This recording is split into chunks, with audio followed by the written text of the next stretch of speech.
Greetings everybody and welcome back to the channel.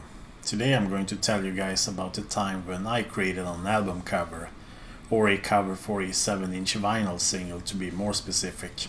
It was for the Swedish new wave of traditional heavy metal band Helvetets Port and their debut single Metal Strike that came out in 2006. And I'm going to tell you all about it, but first, let's roll the intro.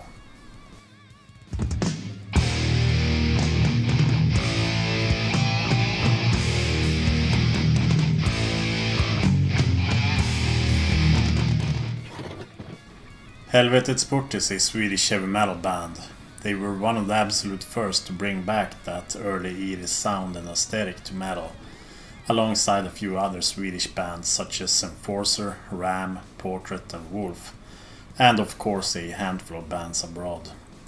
The single was pressed in 500 copies and released through Iron Bonehead Productions back in 2006. All of this happened because I'm friends with Witchfinder, their vocalist, and I've only met the rest of the band briefly on Sweden Rock Festival. Anyhow, I'm not sure how this came to be, but maybe I told Witchfinder that I could do some artwork for them because I knew how to draw and create things in Photoshop. And I was also familiar with a lot of their obscure influences, so that probably helped as well. Witchfinder wanted an artwork that looked like an early 80s 7-inch single. And when I created the artwork, my influences was mainly two things: the albums of Swedish heavy metal band Gotham City and their two albums The Unknown and Black Ritz. Another inspiration for the artwork that I was about to create was Demon Pact's Eaten Alive single, with the one-colored background and a hand-drawn lead pencil sketch on top of it. Anyhow, I started creating these two characters, and these are my original drawings that you can see here. The metal warrior on the left with the HP belt that stands for Helvetets Port, and then the more mysterious cloaked figure with the electric guitar. The cloaked figure on the right first had a visible face, but I remember that Witchfinder wanted the character to be more mysterious with more shading on his face. So I redid the character's face so he looked more like some sort of creature or a wraith or something. At the time they used this logo, but I was asked to do their logo as well. So I went into Photoshop and I came up with this. I used a font called Night Warrior, and then I changed the T's to look like crosses, like you see in the word port. I did that for all of the T's in the band logo, but we thought it started looking more like a black metal logo, so we went back to the original T's for the word Helvetets, but I turned the T's towards each other, but we kept the cross for the T in port. And I didn't expect them to use the logo for 20 years. If I had known that, I would perhaps have taken a bit extra time with the logo, but I still think it looks alright. And then we needed to place the two characters and the logo on some sort of background. And while discussing this with Witchfinder, their vocalist, I came up with a few different prototypes to find the right color combination that could fit, both for the logo and the background. And these were never meant to be used or perhaps not even shown to the world. I just made them quickly and sent them to Witchfinder for him to see and decide on the color scheme, and whether we should use some sort of circle or square or something in the background. And I think he decided on the green logo with the red and yellow background. And please note that this was inspired by Gotham City and Demon Pact, so it's supposed to look like an early 80s heavy metal single, and not really a product of its time, so to speak. Back in the days when bands perhaps couldn't afford to have too many colors on their artwork, because it was expensive when you pressed a couple of hundred vinyl singles at once. And here we have the final artwork.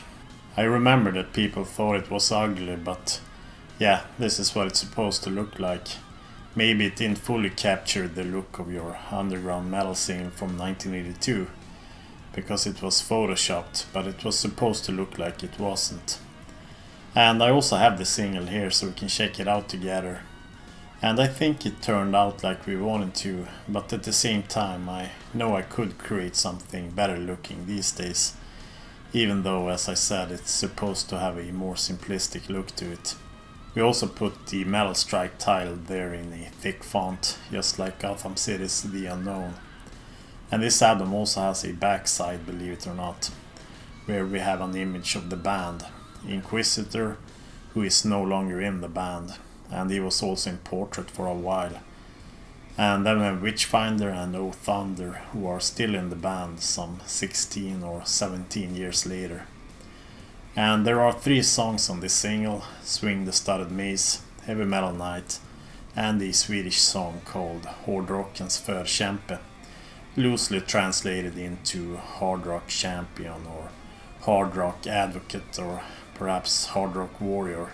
It was released on Iron Bonehead Records with some help of Anger of Metal Records, I guess. I'm not sure how it all worked out. And here you can see it was pressed in 500 copies and mine is number 47. And here's the proof of me actually making the cover of it, if anyone doubts my story so far.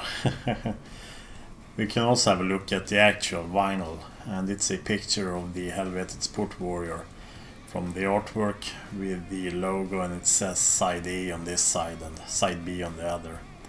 And I've actually never played the single, so it's in mint condition.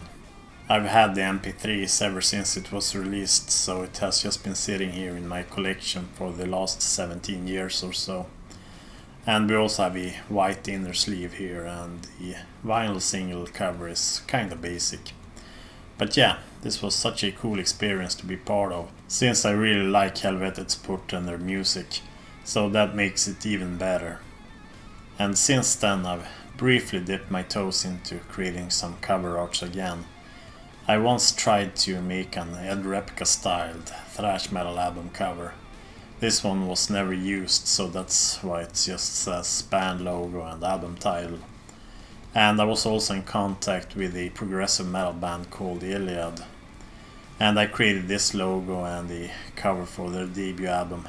They did, however, go with another cover, but they were happy with the logo, so they kept that one at least.